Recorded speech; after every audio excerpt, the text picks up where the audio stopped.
Alright. Today's date is December 3rd, and with the holidays being right around the corner and December being most definitely a time to remember, I think it's time to talk about the exact opposite. I think it's time to talk about tough but really forgettable NBA players. Now, the first player I want to talk about in this video is Andre Miller, a guard in the 2000s, most definitely more of a classic guard, like a pass first guard and score second. He was picked 8th overall in the 1999 NBA draft by the Cleveland Cavaliers, where he spent 3 years and after that got waived or something like that.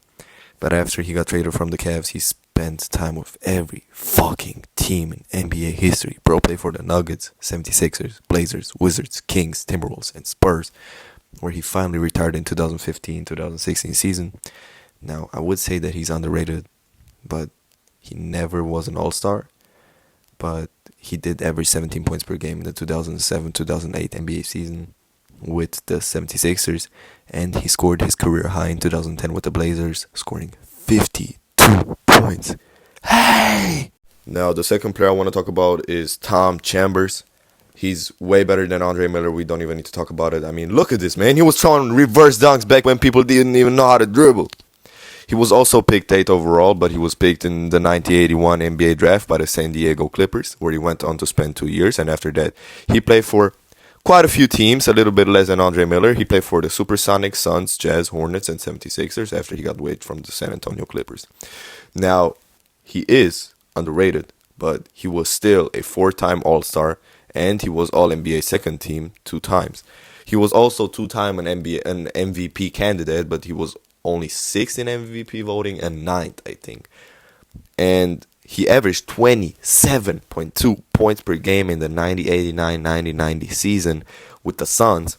And he also scored his career high that season, scoring 60 points on March 24th, 1990 against the Seattle Supersonics. Probably was on a revenge. Or look at my boy dunking on that shit. A read on the floor. Hey, do reverse! That's my boy, bro. That's my boy.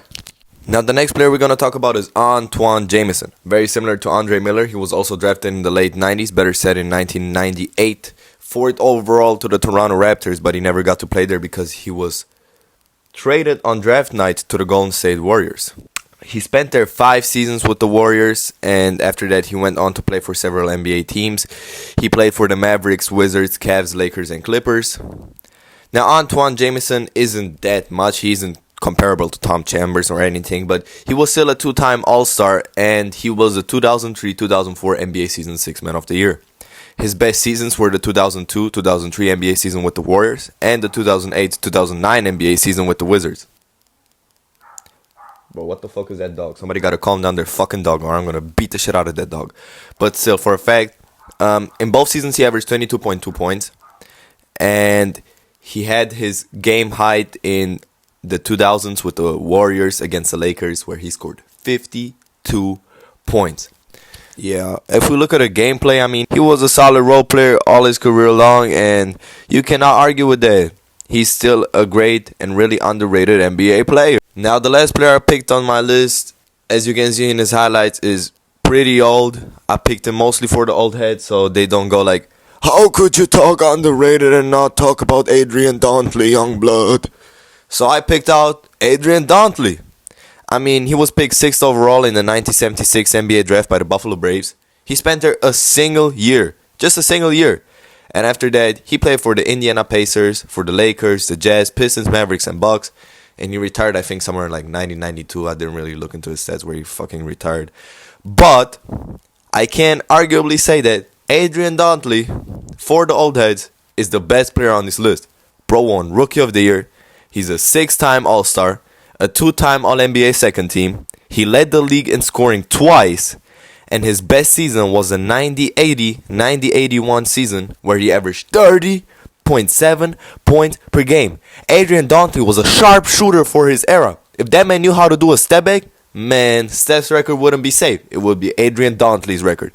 I be telling y'all, he was taking deep mid-ranges, as you can see in his highlights, all day, all night, swishing that shit all day. And in 1982, he scored his career high against the Chicago Bulls, scoring 52 points on the motherfuckers. Look at that, pump fake. Hey, that's my man, Adrian Dantley, not even gonna tell about it. I mean, for his era, that man was a generational talent, a power forward, shooting like this. Bro was Kevin Garnett before Kevin Garnett. Look at those buckets. Every bucket is a fucking switch. Look at this. Driving to the paint. Bucket! Hey, this man is generational. I'm telling y'all. I hope you guys like my list and please like and subscribe my video. I mean, this is my first video, so what the fuck is that music? Is that light skin ass, light skin bushy, fuck, light skin but got a fat ass. She look like J-Lo. I'll pop you in your top, give you a halo, or I'll make your